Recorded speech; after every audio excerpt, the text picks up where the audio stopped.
Everyone, मैं Arvind Hindu classes में आपका स्वागत करता हूं। ये वीडियो आपके लिए बहुत ज्यादा इंपॉर्टेंट होने वाली है आपके बोर्ड एग्जाम के नजरिए से।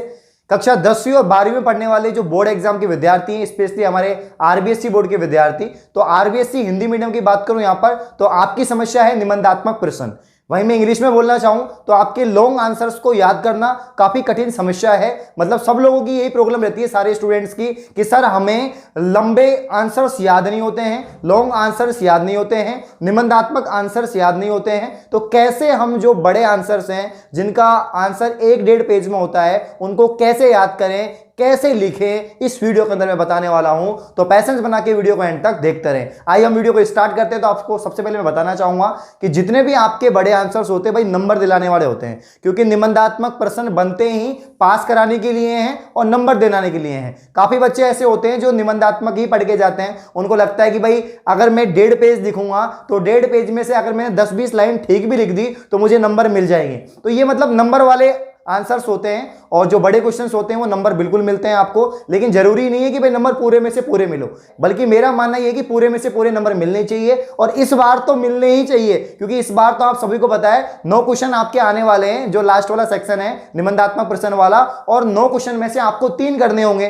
तो जब आपको 9 में से 3 करने हैं तो आप उनको ऐसे लिखो कि आपके आधा नंबर भी नहीं कटे। आधा क्या, आपके 1/4 नंबर भी नहीं कटना चाहिए, पूरे में से पूरे नंबर आपके आना चाहिए। तो क्या फॉर्मेट होना चाहिए बड़े क्वेश्चन लिखने का, निबंधात्मक प्रश्न लिखने का?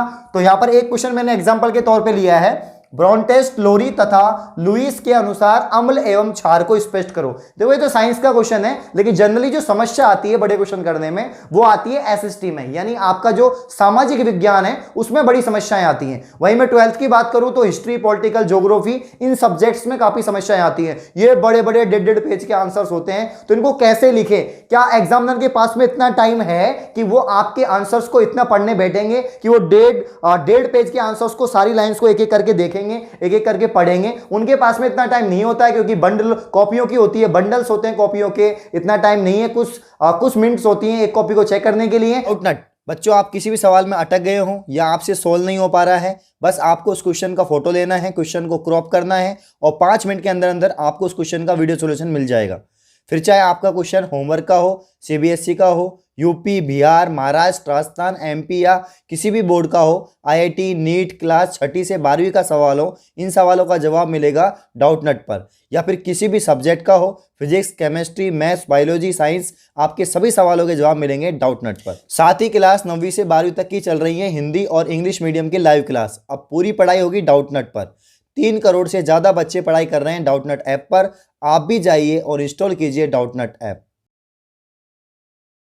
तो आपको क्या क्या बात का ध्यान रखना है जिससे कि आप अच्छा प्रेजेंटेशन हो? तो यहां पर मेन चीज यही है कि आप कोई भी, जब आपके सामने बड़ा क्वेश्चन आएगा तो उसको पॉइंट्स बना के लिखेंगे। जैसे आप उसको टुकड़े कर लेंगे, तोड़ लेंगे किसी भी क्वेश्चन को। जैसे ये वाला क्वेश्चन है, यहीं पर देखो आप, ब्रॉन्टेस्ट, लोरी और लुईस। तो पहली बात तो यहां पर आपको एक परिकल्पना या एक डेफिनेशन बतानी है ब्रॉन्टेस्ट, लोरी की, और एक बतानी है लुईस की। यहां पर 2 साइंटिस्ट आपने अलग अलग कर दिए और दोनों की अम्ल और क्षार की परिभाषा देनी है, उसके अनुसार परिभाषा बतानी है। तो मान लीजिए आपने पहले लिया ब्रॉन्टेस्ट, लोरी, तो यहां पर आपने लिख दिया कि फर्स्ट नंबर पे ब्रॉन्टेस्ट, लोरी लिख दिया, ब्रॉन्टेस्ट, लोरी, और इसका नाम आपने यहां पर लिख दिया। ये ब्रॉन्टेस्ट, लोरी की डेफिनेशन है अम्ल क्षार के अनुसार। तो यहां पर लिखोगे ब्रॉन्टेस्ट, लोरी के अनुसार अम्ल वे पदार्थ है जो प्रोटॉन दाता होते हैं, क्षार वे पदार्थ हैं जो प्रोटॉन ग्राही होते हैं। तो ये किसके अकॉर्डिंग आपने लिखा? ब्रॉन्टेस्ट, लोरी के अकॉर्डिंग। जब ब्रॉन्टेस्ट, लोरी आपका कंप्लीट हो जाएगा, उसके बाद में आप लुईस को स्टार्ट करोगे, और लुईस का डेफिनेशन आपको पता है कि लुईस की डेफिनेशन क्या होगी। तो लुईस में भी आप जैसे इसको कंप्लीट कर दोगे, यहां पर ऐसे 2 लाइन खींचोगे, खींचने के बाद में जब ये कंप्लीट हो जाएगा, इसकी डेफिनेशन कंप्लीट हो जाएगी, उसके बाद में लुईस को स्टार्ट करोगे। सेकंड पॉइंट आपका लुईस का है, लुईस की डेफिनेशन लिखोगे। क्या लिखोगे? लुईस की डेफिनेशन लिखोगे, और ये तो आप कर लोगे। तो लुईस का आप डेफिनेशन जो भी है कि अम्ल क्षार के अनुसार परिभाषा क्या होगी कि आपके जो अम्ल होते हैं वो इलेक्ट्रॉन युग्म ग्राही होते हैं, जो क्षार होते हैं वो इलेक्ट्रॉन युग्म दाता होते हैं। ये तो आप लिख लोगे। लेकिन साइंस में तो फिर भी दिक्कत नहीं है, साइंस में तो टुकड़ों में क्वेश्चंस आते हैं कि भाई एक क्वेश्चन में आपके 3 क्वेश्चन आ गए। मान लीजिए आपका एक क्वेश्चन आया है, उसी के अंदर आपके 3 दे दिए, 1 2 3 ऐसे 3 दे दिए, तो ये तो वैसे ही टुकड़ों में आ गए, तो कोई दिक्कत नहीं है। अगर 2-2 नंबर के हैं तो आपके टोटल कितने नंबर हो गए? 6 नंबर हो गए। तो ये तो आप कर लोगे। लेकिन सबसे ज्यादा प्रॉब्लम आती है हिंदी में। हिंदी में आपको एक तरह से निबंध लिखना होता है, ऐसे लिखना होता है। इंग्लिश में आपको ऐसे राइटिंग लिखनी होती है। इसके अलावा यहाँ पर सामाजिक में आपके बड़े बड़े ये कि महाराणा प्रताप का चरित्र पर वर्णन करो, महाराणा प्रताप की युद्धों का वर्णन करो। इसके अलावा इब्राहिम लोदी, इसके अलावा और भी आपके जितने भी शासक हुए हैं, बाबर, हुमायूं, अकबर, तो इनके इतने सारे युद्ध हुए हैं, इतनी सारी इनकी घटनाएं हैं, इतने सारे इनके मतलब युद्धों का वर्णन है। तो आप इनको कैसे लिखें, इनकी विशेषताएं बताओ, इनकी कमियां बताओ। मतलब कि कोई भी टॉपिक है, जैसे पूछ लिया कि भाई महाराणा प्रताप के युद्धों की वर्णन करो, तो महाराणा प्रताप के युद्धों का वर्णन करना है तो जितने भी युद्ध हुए हैं उनको हम टॉपिक वाइज लिखेंगे, उनकी डेट लिखेंगे, किस किस के बीच में हुआ है ये लिखेंगे और प्रॉपर तरीके से उनको हम लिखने की कोशिश करेंगे, तब जाके आपको पूरे में से पूरे नंबर मिलना होगा। और अगर आप ऐसे करेंगे कि यहां से जैसे आपके पास में एक पेज है, ये मैंने लास्ट वीडियो में भी बताया था आपको कि आपके पास में एक पेज है और आप यहां से लिखना शुरू कर रहे हैं और यहां तक लिखेंगे तो आपको नंबर कम मिल सकते हैं, क्योंकि इतना टाइम नहीं है एग्जामिनर के पास में कि आपके सभी लाइंस को पढ़ सके। अगर आप पॉइंटों में लिखेंगे, उसको डबल लाइन नीचे मार्क करेंगे तो प्रॉपर तरीके से आपके पॉइंट्स देखेंगे भी, पढ़ने का समय भी मिलेगा और सही तरह से आपके नंबर भी उसमें मिल जाएंगे। तो कुछ बातों को आपको ध्यान में रखना है। और भी काफी सारी चीजें होती हैं, हम कभी कभी क्या करते हैं कि याद नहीं रहता है, याद होने की समस्या रहती है बहुत ज्यादा कि लंबे क्वेश्चंस, लॉन्ग आंसर्स याद नहीं होते। तो याद करने की ट्रिक क्या है, कैसे याद करें? मेरा मानना है कि जब भी आप याद कर रहे हैं तो आप लिख लिख के याद करें। आप एक तरह से नोटबुक ले ले, एक पेन ले ले और जो बड़ा आंसर है उसको लिखना चाहिए, क्योंकि अगर आपने एक दो बार उसको लिख के याद कर लिया, आपको जोर तो आएगा, बहुत परेशान होंगे आप, क्योंकि काफी टाइम लग जाएगा लिखने में आपको। लेकिन अगर आपने एक दो बार लिख लिया तो आपको कंफर्म याद हो जाएगा। हम नोट्स बनाते हैं, टीचर्स जब आपको पढ़ाता है तो आपसे नोट्स लिखवाता है, नहीं लिखवाता है। मैं भी मेरी क्लास में पढ़ाता हूँ 10th क्लास वालों को, 12th क्लास वालों को, तो मैं केमिस्ट्री में, बायोलॉजी में, साइंस में, सब में मैं यहाँ पर नोट्स लिखवाता हूँ। तो नोट्स आप लिखते हो तो आप आराम से लिख लेते हो। तो जब आप आंसर भी लिख सकते हो किसी भी क्वेश्चन का, तो जब आप एक दो बार प्रैक्टिस करोगे तो आराम से आप एग्जाम में भी लिख पाओगे। तो प्रैक्टिस बहुत इंपॉर्टेंट है, लिख लिख के प्रैक्टिस करोगे, लंबे समय तक याद रहेगा, मिस्टेक नहीं होगी।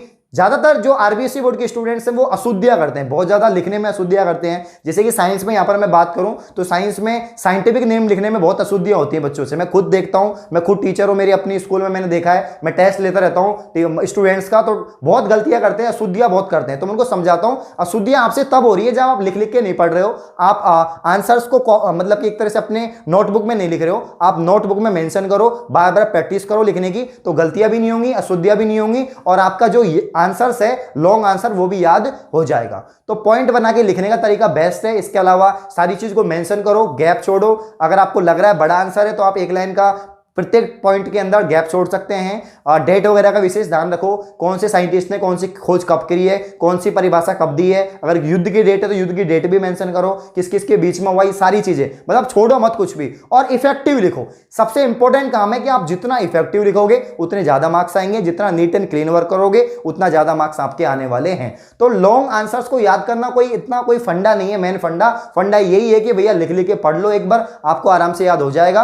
और ऐसी कोई गोली नहीं है, ऐसी कोई जड़ी बूटी नहीं है कि आपको मैं दे दूं और आपको याद हो जाए, ऐसा कुछ भी नहीं है। आप आसानी से उसको याद कर सकते हैं। एक बार लिख के पढ़ लो, एक बार समझ लो। आपको लग रहा है बड़ा बहुत ज्यादा है, 1.5 पेज का है, तो आप क्या करोगे, उसको आप 10 टुकड़ों में या 5 टुकड़ों में उसको तोड़ लो क्वेश्चंस को। और वैसे भी अगर विशेषताएं पूछिए, मान लीजिए उत्प्रेरक की 5 विशेषताएं बताओ या सीमाएं बताओ, तो 5 लाइन का आंसर है, खत्म कहानी। 5 पॉइंटों में लिखना है, आपको मिल जाएंगे 5 नंबर। तो कोई बड़ी बात नहीं है, जो भी मैंने बात बताई इनका ध्यान रखना है। इसके अलावा शब्द सीमा कितनी होनी चाहिए, देखो साइंस एक ऐसी सब्जेक्ट है जिसमें शब्द सीमा फिक्स रखनी चाहिए। आपको बिल्कुल भी ऐसा नहीं करना चाहिए कि यार पूछ रहा है 5 लाइन में आप आंसर दे रहे हो 20 लाइन में, कोई सेंस नहीं है। नंबर आपको उतने ही मिलने वाले हैं। बिल्कुल ऑथेंटिक लिखो, और सिर्फ साइंस में ही क्यों, एसएसटी में भी आप ऑथेंटिक लिखो, हिस्ट्री में भी आप ऑथेंटिक लिखो, ज्योग्राफी में भी आप, एसएसटी में भी, सब में ऑथेंटिक लिखने की कोशिश करो, तो आपको पूरे में से पूरे नंबर मिलेंगे। तो यहां पर मैं लास्ट में शब्द सीमा बताना चाहूंगा, करीब 1.5 पेज, हाईएस्ट से हाईएस्ट बता रहा हूं मैं। साइंस में तो 1.5 पेज भी नहीं बढ़ते हैं, लेकिन एसएसटी के अंदर, हिस्ट्री के अंदर 1.5 पेज